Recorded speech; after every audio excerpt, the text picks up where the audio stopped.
वैसे तो मैं वृंदावन पहले भी गया हूँ, लेकिन उस टाइम मैंने सिर्फ फ़ोटोज़ अपलोड की थी। मैंने व्लॉग वगैरह नहीं बनाए थे क्योंकि मेरा मन सा नहीं होता मतलब ऐसे व्लॉग बनाने का। जब मैं ठाकुर जी के पास जाता हूँ, दर्शन वगैरह करता हूँ, लेकिन मेरे को लोगों की इतनी डिमांड आई क्योंकि हिमाचल में बहुत से लोग हैं हमारे वाले एरिया के जिनको मतलब HRTC बस के बारे में पता ही नहीं है कि कितने बजे चलती है, वृंदावन जाती हुई है कि नहीं। और बहुत सारे लोगों ने मेरे को इतने मैसेजेस किए कि आप प्लीज़ व्लॉग बनाना। पुराने जब मैंने पोस्ट डाली थी इंस्टाग्राम पे तब भी काफ़ी लोग सोच रहे थे कि इसने पक्का व्लॉग बनाए होंगे, लेकिन मैंने नहीं बनाए। मेरा मन ही नहीं था कोई व्लॉग बनाने का। मैं बस सच्चे मन से मतलब बस उनको देखने जाना था, मैंने दर्शन करना था जब मैं फर्स्ट टाइम गया था। लेकिन इस बार भी मैं सच बताऊं, मेरा मन नहीं था व्लॉग बनाने का, लेकिन आप लोगों की रिक्वेस्ट की वजह से मैंने कहा नहीं, HRTC बस जाती है, कई लोगों को नहीं पता, तो मैं इसकी एटलीस्ट पूरी इन्फॉर्मेशन दे दूं आपको। तो इसलिए मैंने ये व्लॉग बनाया है जिसमें मैं आपको सारी डिटेल्स बता सकता हूं। और इस बार मैंने थोड़े मंदिरों की भी कुछ मतलब वीडियो क्लिप्स ली हैं ताकि आपको थोड़ी इन्फॉर्मेशन बता दूं। मेरे जैसे अगर आप भी जाना चाहें वृंदावन, ठाकुर जी के मंदिरों के दर्शन करना चाहें तो कैसे कैसे कब कब कर सकते हैं। तो ये मेरा एक प्राइम रीज़न था इस वीडियो को बनाने का। नमस्कार दोस्तों, स्वागत है आप सबका मेरे आज के व्लॉग में। तो आज मैं जा रहा हूँ वृंदावन अकेले। ये मेरा सोलो ट्रिप होने वाला है, तो आपको मैं अपनी जर्नी के साथ साथ रखूँगा और एक एक चीज़ें आपको बताऊँगा। तो इस टाइम मैं हूँ ज्वाला जी, और ज्वाला जी बस स्टैंड से ये बस चलती है 6:30 बजे। तो सामने रहा बस स्टैंड। तो चलिए हम अपनी HRTC को ढूंढते हैं। ये रही हमारी HRTC बस जो कि जाएगी वृंदावन। तो सबसे पहले चलिए बस में चलते हैं, सामान वगैरह रखते हैं। मैंने सामान वगैरह रखा और खाने पीने के लिए मैंने थोड़ा सा मतलब एक पानी की बोतल ले ली और साथ में रील के 3-4 जूसेस वगैरह रख लिए और बिस्किट रख लिए। वो खाए मैंने नहीं थे, वो अलग बात है। तो ये रहा मेरे बिल्कुल सामने माँ ज्वालामुखी जी का मेन एंट्रेंस गेट जहाँ से हम मंदिर के लिए जाते हैं। बस पूरे 6:30 बजे बस स्टैंड से निकल जाती है, टाइमली पहुँच जाएँ। और टिकट्स प्लीज़ पहले ही ऑनलाइन बुकिंग करवा लेना HRTC की साइट में, लिंक मैं डिस्क्रिप्शन में दे दूंगा, या ऑफलाइन आप बस स्टैंड में आके बस काउंटर में एक हफ्ता 10-15 दिन पहले आके भी टिकट्स बुक करवा सकते हो। बस जो है वो काफ़ी फुल रहती है, सीट्स बुकड रहती हैं, तो ऐसा ना हो कि आप इंस्टेंटली वहाँ पे पहुँचे और आपको सीट ना मिले। तो बेटर है आप पहले ही सीट बुकिंग करवा लो। और इसमें जैसे कुछ नई सवारियाँ रास्ते में चढ़ती हैं, किसी की दिल्ली तक की बुकिंग है और कुछ वैसे ही लोकल सवारियाँ चढ़ती हैं, तो उन्हें पहले ही बता दिया जाता है कि आपको उठना पड़ेगा जब वो सवारियाँ चढ़ेंगी जिनकी ऑनलाइन सीट्स जो हैं वो बुकड हैं। तो यहाँ पे भी मैं यही बता रहा हूँ, ऐसी किसी परेशानी से बचने के लिए आप पहले ही जो है वो टिकट्स अपनी बुक करवा लीजिए।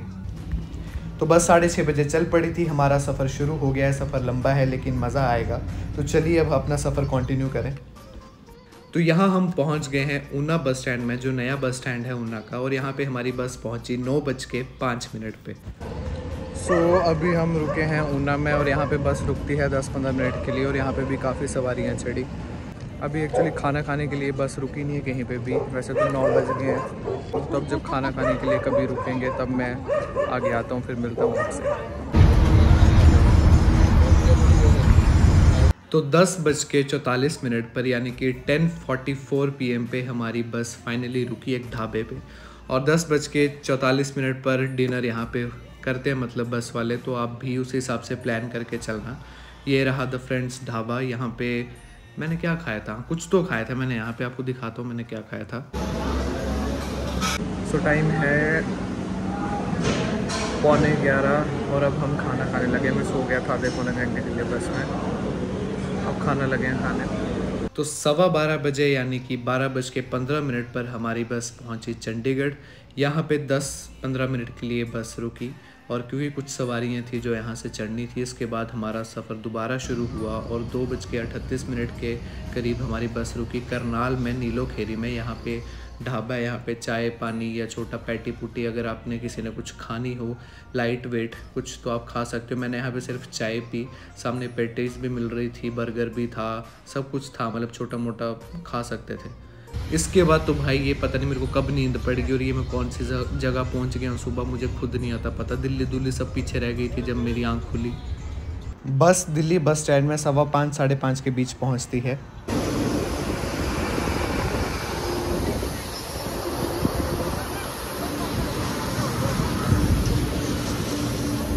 भाई मेरे को तो इतनी खतरनाक नींद पड़ी थी ना, मतलब क्या बताऊँ मैं। पहले नींद आ नहीं रही थी। फिर जो हम 12-12:30 की 1:30 बजे रुके थे बीच में चाय पीने के लिए, उसके बाद तो खतरनाक ही नींद आई। अब हम यहाँ पे रुके हैं, मुझे नहीं पता अभी हम कहाँ पहुँच गए। मेरी नींद ही अभी खुली है थोड़ी देर पहले। जब दिल्ली आगरा एक्सप्रेस वे शुरू हुआ था ना, तब मेरी नींद खुली थी। फिर मैं कहा अब क्या करना, जाग के मैं थोड़ी देर और सो लेता हूँ, फिर सो गया। तो अभी बस यहाँ पे रुकी है, तो अब चलते हैं। कुछ खाना तो क्या, अभी भूख नहीं है, चाय चुय पी लेते हैं। एक चीज़ और बोलना चाहूँगा, बस का सफ़र है जैसे, मुझे तो लंबे ट्रैवल की काफ़ी आदत है। मैं शूटिंग्स जब करता हूँ, गानों गुनों की, यहाँ वहाँ जाता रहता हूँ, तो मतलब मुझे आदत पड़ चुकी है। लेकिन जो नए लोग हैं जो इतना लंबा सफ़र नहीं कर पाएंगे, मैं पहले बता दूँ काफ़ी थकावट होती है, क्योंकि जो बस की सीट है वो भी मतलब छोटी छोटी होती हैं। अब घुटने अकड़ जाते हैं, पीठ अकड़ जा रही है, तो मतलब थकावट तो हो रही है। मतलब मुझे इतनी हो रही है, मुझे भी हो रही है, बट इतनी ज़्यादा नहीं हो रही। पर बाकी लोगों को जो नए आए हैं, फर्स्ट टाइम जा रहे हैं बस में वृंदावन, उनको काफ़ी थकावट हो रही है बस में। तो बी प्रिपेयर्ड अगर आप प्लान बना रहे हो आने का। मैंने चाय ऑर्डर की है, भूख तो है नहीं इतनी, सुबह सुबह कौन खाएगा। मैं कहा चाय पी लेते हैं, टेस्टी है। तकरीबन 8:30 बजे के आसपास हम वृंदावन एंटर कर चुके थे, और अभी हम जा रहे हैं अंदर क्योंकि पहले हमें बस स्टैंड पहुंचना है। और लेफ़्ट साइड में आप जो देख रहे हो ये है प्रेम मंदिर। इसके मैं आपको अच्छे से दर्शन करवाऊंगा जब मैं जाऊंगा। प्रेम मंदिर के बाद आता है आपका इस्कॉन टेम्पल, और इन दोनों मंदिरों के बीच ही मेरा जो है होटल होगा जहाँ मैं रुकूंगा। सब आपको दिखाऊंगा आराम से, मेरे साथ बस बने रहना, पूरी इन्फॉर्मेशन मैं दूंगा। और हम जब वृंदावन की गलियों में जैसे जैसे एंटर कर रहे थे, मेरी खुशी का कोई ठिकाना नहीं था। मतलब इतना अच्छा लग रहा था कि फाइनली मैं पहुंच गया हूं वृंदावन। और कुछ टाइम बाद हम लोग पहुंच गए अपने बस स्टैंड। ट्रैफिक काफ़ी होता है वृंदावन में, तो थोड़ा टाइम लग जाता है बस स्टैंड तक पहुंचते। और ये हम बस स्टैंड पहुंच गए हैं, और हमारी HRTC बस यहाँ पे लग चुकी है। तो अभी मैं जा रहा हूँ बांके बिहारी सी गेट नंबर 1 के पास। वहाँ पे काफ़ी धर्मशाला हैं, तो मैं वहाँ पता करूँगा रूम का। अगर नहीं मिला तो कुछ और ढूंढूंगा। मैंने इसलिए प्री बुकिंग नहीं करवाई, ताकि आप भी अगर ऐसे इंस्टेंटली मूड बने आने का, तो आप कैसे होटल्स और कमरे ढूंढ सकते हो। तो अभी हम अपने कमरे की जो खोज है उसे हम स्टार्ट करेंगे। तो यहाँ पे मैं कुछ आपको बताना चाहूँगा। वहाँ पे मैं ब्लॉग बनाना भूल गया। आधा घंटा मैंने ढूंढा, मुझे कोई धर्मशाला नहीं मिली। धर्मशालाएँ तो थी, बट सारी प्री बुकिंग थी और सारी फुल हो चुकी थी। तो अब मैं थोड़ा सा मायूस हो गया कि रूम्स मुझे कहीं पे भी नहीं मिल रहे। ऐसा नहीं है कि रूम्स नहीं है, बट मैं चाह रहा था कि मंदिर के आसपास मिले। तो मंदिर के आसपास वाले तो सारे फुल हो गए थे। तो मैंने कहा मैं क्या करूं, तो फिर मैं पैदल ही चल पड़ा ढूंढते ढूंढते, और रास्ते में आ गए इस्कॉन टेम्पल। मैं कहा चलो अभी अब इस्कॉन टेम्पल आया है रास्ते में, तो पहले यहीं चला जाए। तो चलिए अब आपको इस्कॉन टेम्पल ही ले चलता हूँ।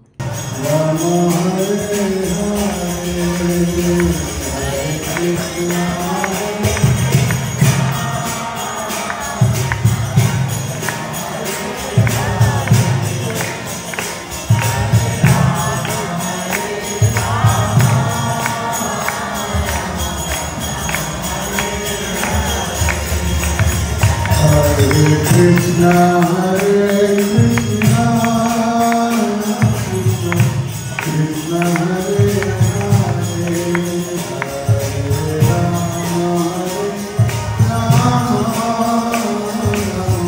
Rama Hare इस्कॉन टेम्पल से निकलने के बाद कुछ दूरी पे मुझे मिल गया मेरा कमरा, जो कि नाम था श्री गिरिराज अतिथि भवन। तो ये था मेरा रूम। डबल बेड था, AC लगा हुआ था, सब कुछ काफ़ी अच्छा था, नो डाउट। काफ़ी अच्छा रूम था, लाइटिंग, पंखा वगैरह। बाथरूम आप लोग थोड़ा बोल सकते हो, नीचे थोड़े दाग वगैरह पड़े थे। ये वैसे गंदा नहीं था, बट ये किसी चीज़ के वैसे ही दाग पड़ गए हुए थे, टाइल्स वगैरह का जब काम हुआ था। अदरवाइज़ बाथरूम अच्छा था, पानी पुनी भी सब में प्रॉपर आ रहा था। तो फाइनली अब मैं अपने रूम में आ गया हूँ, और अब यहाँ पे मैं रेस्ट करूँगा। मैंने खाने का ऑर्डर दे दिया है, और यहीं पे पोस्टर्स वगैरह लगे हैं। आप आस-पास से कहीं से भी मतलब खाना मंगवा सकते हो, रूम में दे जाएंगे आपको। तो हुआ क्या कि मतलब जैसे मैं बस से उतरा, और मैंने धर्मशाला वगैरह जो 6-7 ऑलरेडी अपनी लिस्ट में रखी हुई थी रिसर्च करके, मैंने सारी फ़ोन करके पता कर ली, सब ऑलमोस्ट सब फुल हो गई थी। बिकॉज परसों जो है वो अक्षय तृतीया है, और उस दिन बांके बिहारी जी के चरण दर्शन होंगे, जो साल में सिर्फ एक बार होते हैं। तो यही रीज़न था मेरा वृंदावन आने का भी। और फिर मैं थोड़ा खज्जल हो गया। मैं कब मैं क्या करूं, होटल्स थे 1-2 देखे, पर वो काफ़ी कॉस्टली थे, 4000-5000 एक दिन का।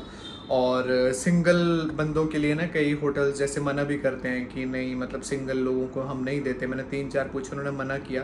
तो अगर आप में से भी कोई आ रहा है, तो अगर आप पहले प्री बुकिंग करवा ले तो ज़्यादा अच्छा है। लेकिन मैं एक्सप्लोर करना चाहता था, क्योंकि मेरे जैसे काफ़ी लोग आते हैं, उनको भी दिक्कत आएगी, तो मैं वो वैसे ही दिखाना चाहता था कि अगर कोई ऐसे आ जाए मेरी तरह तो फिर क्या हुआ, मैं इस्कॉन मंदिर गया और मैं पूरा मतलब भ्रमण पैदल ही कर रहा था। मेरे को बहुत मज़ा आ रहा था यहाँ पे वृंदावन की गलियों में, ठीक है। फिर मैं इस्कॉन मंदिर गया, वहाँ पे वो रास्ते में था बिल्कुल, वहाँ पे कीर्तन वगैरह चला था, तो मैं आधा पौना घंटा वहाँ पे बैठा, कीर्तन किया। उसके बाद मैंने बस राधा कृष्ण जी से यही प्रार्थना की कि हे भगवान, अब मैं आपके पास पहुँच चुका हूँ, आपने मुझे बुला लिया है, अब मेरा ठिकाना आपके पास है, आप ही मुझे अब रहने का इंतज़ाम करोगे मेरा यहाँ पे, क्योंकि मैं सब देख चुका हूँ, मुझे कहीं पे भी नहीं मिल रहा।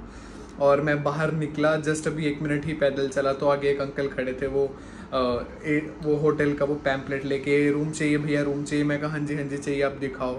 मुझे लगा ऐसे सही होगा, कहते हैं अंदर जाके है थोड़ा। मैं कहा ठीक है चलो कोई बात नहीं, अंदर भी नहीं है, मतलब मेन रोड से जस्ट थोड़ा सा ऐसे आके है। तो मैं अंदर आया तो रूम तो मेरे सरप्राइजिंगली काफ़ी अच्छा निकला, क्योंकि धर्मशाला में तो नॉर्मल सा रूम होता है, ये तो कंपैरेटिवली काफ़ी अच्छा है। और इसकी जो कॉस्ट है वो मैं आपको बता देता हूँ, 1000 रुपीज़ है एक दिन का। तो यहाँ का मतलब अच्छा लगा, एसी भी लगा हुआ है और ठंडा ठंडा है। और अब मैंने खाना ऑर्डर कर दिया है और फिर खाना खा के फिर मैं सो जाऊँगा और शाम को उठूँगा 3 साढ़े 3 के आसपास, क्योंकि अब सारे मंदिर 4 साढ़े 4 भी नहीं, आज अब गर्मियों का टाइम है तो 4:30 के आसपास खुलते हैं सारे मंदिर, 12 बजे बंद हो जाते हैं। तो फिर मिलता हूँ आपसे शाम को, फिर देखते हैं हम कौन से मंदिर जाते हैं।